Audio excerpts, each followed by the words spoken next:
Can this flooded carpet be brought back to life? Watch until the end.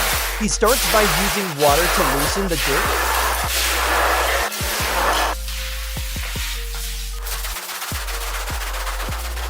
Listen to that satisfying sound.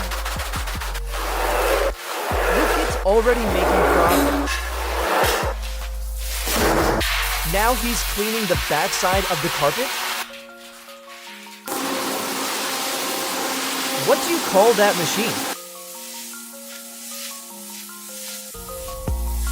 So far, so good.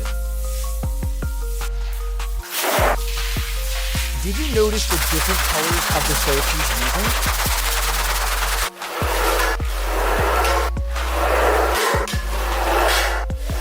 Wow, you can finally see clear water and a clean carpet.